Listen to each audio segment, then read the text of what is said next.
नमस्कार, खबरें अब तक में आपका स्वागत है। मैं हूं आपके साथ पवन शर्मा। खबरें अब तक में आज हम बात करेंगे बजट 2026 के पूरे गणित की, स्वामी प्रसाद मौर्य के जुबानी बम की, और चर्चा होगी पीएम मोदी के मिशन 2027 की, और आखिर में बात उस शिक्षक भर्ती के जिनकी जो फिर से सड़कों पर नजर आने लगा है। तो चलिए इन खबरों को पूरा जानने से पहले आइए नजर डाल लेते हैं इस वक्त की हेडलाइंस पर। बजट 2026 पर पीएम मोदी करेंगे मीटिंग, विकसित भारत 2047 के विजन पर होगी चर्चा। सदन को गुमराह कर रहे राहुल गांधी, लोकसभा में बोले राजनाथ सिंह। चीन की बात करना नियम के खिलाफ कैसे, अमित शाह के बयान पर बोले राहुल। लोकसभा में राहुल गांधी के पक्ष में खड़े हुए अखिलेश यादव बोले चीन से सावधानी जरूरी। राहुल गांधी ने लोकसभा में किया मनोज की किताब का जिक्र, सदन में जोरदार हंगामा। बजट 2026 पूरे देश में समावेशी विकास के लिए, बोले सीएम योगी। भारतीय जनता पार्टी के अध्यक्ष नितिन नवीन को मिला नया बंगला, सरकारी आवास में जल्द होंगे शिफ्ट। बिहार विधानसभा का बजट सत्र शुरू, राज्य में लॉ एंड ऑर्डर बेहतर बनाए रखने पर चर्चा। सोने चांदी के दामों में आई गिरावट, चांदी 1,79,000 रुपए सस्ती, सोने का भाव गिरकर 1,37,000 रुपए प्रति 10 ग्राम हुआ। शेयर बाजार बढ़त के साथ हुआ बंद, सेंसेक्स 877 अंक उछला, निफ्टी 25,000 के पार। हेडलाइंस के बाद खबरें अब तक में एक बार फिर आपका स्वागत है। तो चलिए शुरू करते हैं खबरों का सिलसिला, और सबसे पहले बात करेंगे आज के पहले और खास मुद्दे की। बीते दिन देश की नजरें संसद की उन सीढ़ियों पर टिकी थी जहां से वित्त मंत्री निर्मला सीतारमण ने मोदी सरकार का लगातार 9वीं बार और साल 2026 का पिटारा खोला। दाव और दावों के इस महादस्तावेज में कहीं चिप और कहीं सर्किट की चमक है, तो कहीं विपक्ष के तीखे बाण। क्या आपको स्मार्टफोन सस्ता होगा? क्या आपके किचन का बजट सुधरेगा? और क्यों विपक्ष इस बजट को फीका बता रहा है? आइए विस्तार से समझने की कोशिश करते हैं। आपको बता दें, सरकार ने भारत को दुनिया का इलेक्ट्रॉनिक्स हब बनाने के लिए अपनी तिजोरी खोल दी है। बजट में इलेक्ट्रॉनिक्स कंपोनेंट्स मैन्युफैक्चरिंग स्कीम का बजट 23,000 करोड़ से बढ़ाकर सीधे 40,000 करोड़ रुपए कर दिया गया है। अब तक हम सिर्फ जोड़ तोड़ कर रहे थे, लेकिन अब हम बनाएंगे। लक्ष्य है घरेलू वॉल्यूम एडिशन को 15 से 20 से बढ़ाकर 40+ तक ले जाना।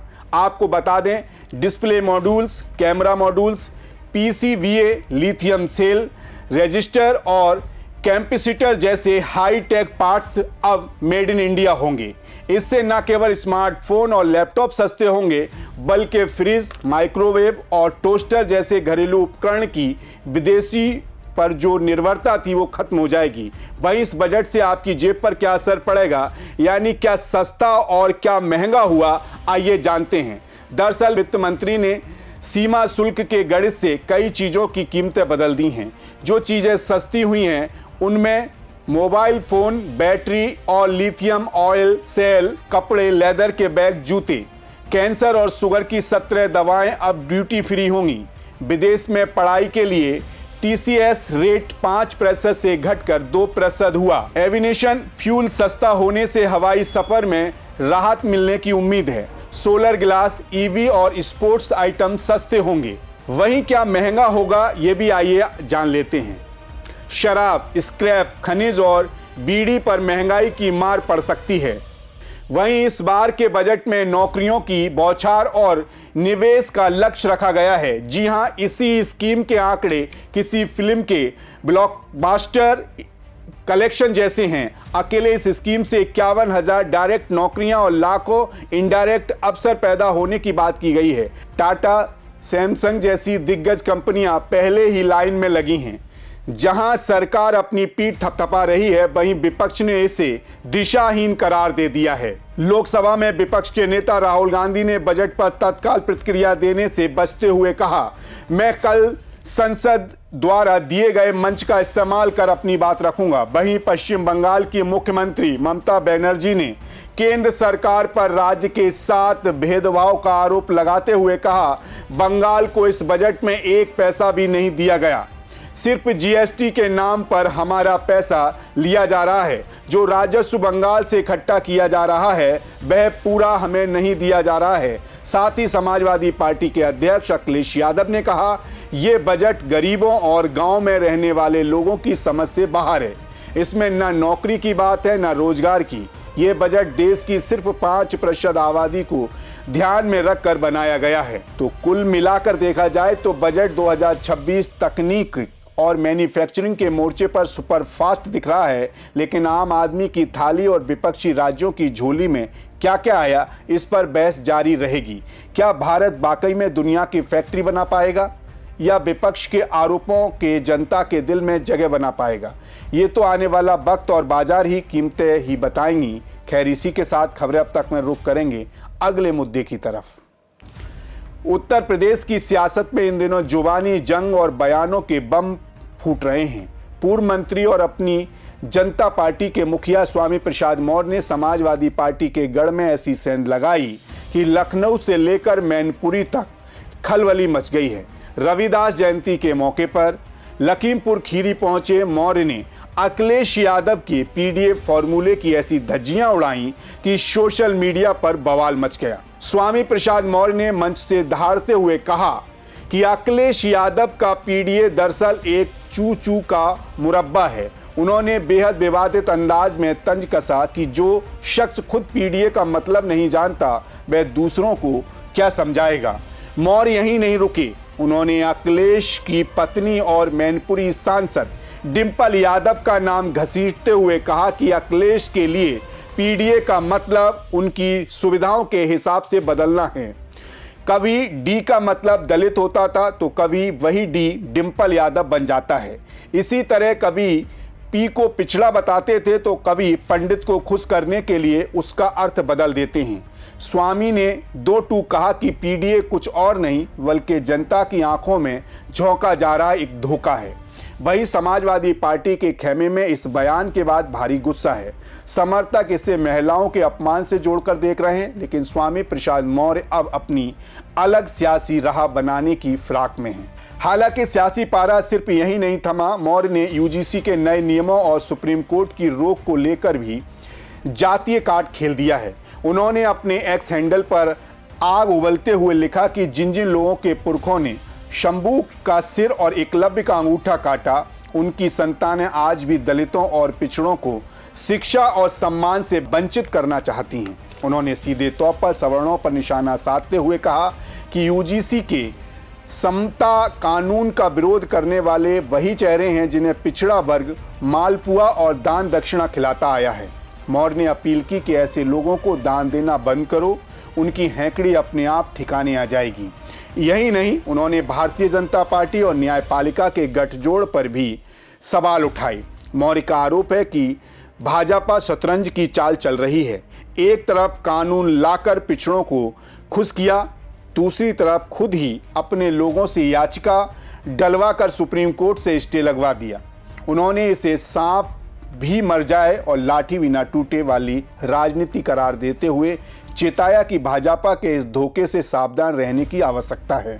आपको बता दें 2022 में स्वामी प्रसाद मौर्य भारतीय जनता पार्टी को छोड़कर सपा में शामिल हो गए थे, लेकिन अपनी सीट तक नहीं बचा पाए और अब अखिलेश से ही कट्टर दुश्मन बन बैठे हैं। देखा जाए तो स्वामी प्रसाद मौर्य के इन तीखे तेवरों ने साफ कर दिया है कि उत्तर प्रदेश की राजनीति अब केवल विकास के दांव तक सीमित नहीं रहने वाली, बल्कि 2027 के महासंग्राम से पहले जातीय ध्रुवीकरण और निजी हमलों का दौर और भी तेज होने वाला है। एक तरफ जहां अखिलेश यादव अपने पीडीए के जरिए दिल्ली से लखनऊ तक की सत्ता को चुनौती देने में जुटे हैं, वहीं स्वामी प्रसाद मौर्य का ये प्रहार उनके इस मजबूत किले में दरार डाल सकता है। अब देखना यह होगा कि क्या डिंपल यादव पर की गई इस टिप्पणी का जवाब समाजवादी पार्टी सड़कों पर उतर कर देगी या फिर खामोश रहकर इस विवाद को हवा देने से बचेगी। साथ ही यूजीसी और आरक्षण के मुद्दे पर मौर्य ने जो जातीय चिंगारी सुलगाई है वह चुनावों तक क्या रंग खिलाती है, ये तो आने वाला वक्त ही बताएगा। लेकिन इतना तय है कि उत्तर प्रदेश के सियासी रण क्षेत्र में अब मर्यादाएं पीछे छूट रही हैं और शह मात का खेल खूनी मोड़ ले रहा है। खैर, इसी के साथ खबरें अब तक में बढ़ेंगे अगले मुद्दे की तरफ। माघ पूर्णिमा पर देश के सियासी गलियारों में रविदास दिया कार्ड की गूंज सुनाई दे रही है। संसद में बजट की पहली लाइन से लेकर पंजाब की गलियों तक मोदी सरकार ने एक ऐसी बिसात बिछाई है जिसने विपक्ष को हक्का बक्का कर दिया है। वित्त मंत्री निर्मला सीतारमण ने जब बजट भाषण की शुरुआत संत रविदास के नाम के साथ की तो ये सिर्फ एक संबोधन नहीं बल्कि 2027 के पंजाब फतेह और देश के दलित वोट बैंक को साधने का एक बड़ा मास्टर स्ट्रोक था। हैरान करने वाली बात तो ये है कि प्रधानमंत्री मोदी जो अक्सर रविदास जयंती पर अपने संसदीय क्षेत्र वाराणसी के सीर गोवर्धन में होते थे, इस बार पंजाब के जालंधर में डेरा सचखंड वल्ला की दहलीज पर हैं। सियासी जानकार इसे इत्तफाक नहीं बल्कि दोहा फतेह का ऐलान बता रहे हैं। जालंधर के डेरा वल्ला प्रमुख संत निरंजन दास ने पीएम की 45 मिनट की मुलाकात कोई सामान्य शिष्टाचार नहीं, ये मुलाकात दोहा क्षेत्र की 2 दर्जन सीटों पर सीधा असर डालेगी जहां दलित आबादी का सबसे तगड़ा दबदबा रहता है। आपको बता दें, एक तरफ यूजीसी नियमों को लेकर दलित बनाम सवर्ण की जंग छिड़ी है तो दूसरी तरफ सरकार ने बजट में बौद्ध सर्किट के विकास का ऐलान कर डैमेज कंट्रोल की बड़ी कोशिश की है। अरुणाचल से लेकर त्रिपुरा तक नॉर्थ ईस्ट के 6 राज्यों को जोड़ते हुए 5 पर्यटन स्थलों का निर्माण होगा। कहा जा रहा है कि संत रविदास का जिक्र और बौद्ध धरोहरों का संरक्षण दोनों ही कदम सीधे तौर पर दलित समाज की भावनाओं को अपनी तरफ करने के लिए उठाए गए कदम हैं। आपको बता दें, प्रधानमंत्री मोदी खाली हाथ पंजाब नहीं गए। वे आदमपुर एयरपोर्ट का नाम संत रविदास एयरपोर्ट रखने की सौगात लेकर पहुंची। गौर करने वाली बात यह है कि डेरा वल्ला प्रमुख संत निरंजन दास को हाल ही में पद्म श्री से भी नवाजा गया है। जालंधर में डेरा वल्ला और वाराणसी के सीर गोवर्धन दोनों ही कमान संत निरंजन दास के पास है। यानी पीएम ने एक ही तीर से पंजाब और उत्तर प्रदेश दोनों राज्यों के रविदासिया समुदाय के दिल में जगह बनाने की पूरी कोशिश की है। जहां पीएम जालंधर में हैं, वहीं उनकी काशी रैदासियों के महाकुंभ में तब्दील हो चुकी है। जी हां, वाराणसी के सीर गोवर्धन में नज़ारा ऐसा है कि आंखें फटकी फटी रह जाएं। मंदिर को 200 किलो सोने से सजाया गया है। संत रविदास को डॉलर की माला पहनाई गई है क्योंकि 1000 से ज़्यादा एनआरआई चार्टर्ड विमानों से काशी पहुंचे हैं। लंगर का वर्ल्ड रिकॉर्ड बना है। हर मिनट 1000 रोटियां बन रही हैं और 10,000 सेवादार दिन रात जुटे हुए हैं। देखा जाए तो भले ही विधानसभा चुनाव 2026 में बंगाल और तमिलनाडु में हों, लेकिन इस बजट का असली रडार पंजाब 2027 पर सेट है। आम आदमी पार्टी की सरकार भी पीछे नहीं है। उसने आनन फानन में गुरु रविदास वाणी अध्ययन केंद्र की घोषणा कर दी है, लेकिन जिस तरह से केंद्र सरकार ने बजट की शुरुआत से लेकर एयरपोर्ट के नामकरण तक संत रविदास को केंद्र में रखा है, उसने इस लड़ाई को बेहद दिलचस्प बना दिया है। खैर, इसी के साथ जाते जाते आपको आज के अहम मुद्दे से रूबरू कराते हैं। उत्तर प्रदेश की सियासत में शिक्षक भर्ती का जिन एक बार फिर बोतल से बाहर आ गया है। जहां एक तरफ सरकार बजट और विकास के जश्न में डूबी है, वहीं लखनऊ की सड़कों पर आज 2 फरवरी को भारी बवाल मच गया। 69,000 सहायक शिक्षक भर्ती के आरक्षित वर्ग के हजारों अभ्यर्थियों ने न्याय की मांग को लेकर राजधानी में डेरा डाल दिया। गुस्से से तमतमाए प्रदर्शनकारियों ने सीधा डिप्टी सीएम केशव प्रसाद मौर्य के आवास का घेराव कर दिया, जिससे पुलिस और प्रशासन के हाथ पांव फूल गए। प्रदर्शन कर रहे युवाओं का आरोप सीधा और बेहद गंभीर है। उनका कहना है कि इस भर्ती में आरक्षण नियमों की धज्जियां उड़ाई गई हैं। पिछड़ा दलित संयुक्त मोर्चा के नेताओं ने चौंकाने वाले आंकड़े पेश करते हुए दावा किया कि ओबीसी वर्ग को 27% आरक्षण मिलना था, लेकिन मिला सिर्फ 3.86%।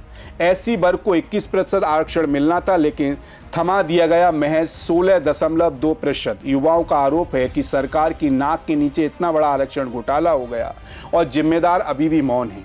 वहीं नाराजगी की सबसे बड़ी वजह कानूनी लड़ाई में हो रही देरी है। अभ्यर्थियों का कहना है कि हाई कोर्ट ने उनके हक में फैसला सुनाया था, लेकिन जब से मामला सुप्रीम कोर्ट पहुंचा है, सरकार ने डुलमुल रवैया अपना लिया है। जानबूझकर मामले को लटकाया जा रहा है। आपको बताते चलें, इस मामले की अगली सुनवाई 4 फरवरी को होनी है। सुनवाई से ठीक 2 दिन पहले लखनऊ की सड़कों पर उतरा ये जन सैलाब सरकार के लिए बड़ी सिरदर्द बन गया है। इससे पहले भी अक्टूबर में मंत्री संदीप सिंह और केशव मौर्य के घरों का घेराव हुआ था, जहां पुलिस ने लाठियों के जोर पर प्रदर्शनकारियों को खदेड़ा था। अब देखना यह होगा कि 4 फरवरी को देश की सबसे बड़ी अदालत इस मामले में क्या रुख अपनाती है और क्या लखनऊ की सड़कों पर उठ रहा ये धुआं चुनावी साल में सरकार के लिए आग बनेगा। तो आज खबरें अब तक में हमने देखा कि कैसे बजट के आंकड़ों ने विकास की नई उम्मीदें जगाई हैं, तो वहीं दूसरी तरफ सियासी बयानों ने पुराने रिश्तों में कड़वाहट भर दी है। लखनऊ की सड़कों पर हक की मांग कर रहे अभ्यर्थियों का शोर या पंजाब में दलित वोटों का साधने की बिशात, लोकतंत्र का ये पहिया लगातार घूम रहा है। फिलहाल खबरें अब तक में बस इतना ही। देश और दुनिया की तमाम छोटी बड़ी खबरों के लिए आप बने रहिए सी न्यूज़ भारत के साथ। हर खबर आपके साथ, आपके हाथ। नमस्कार।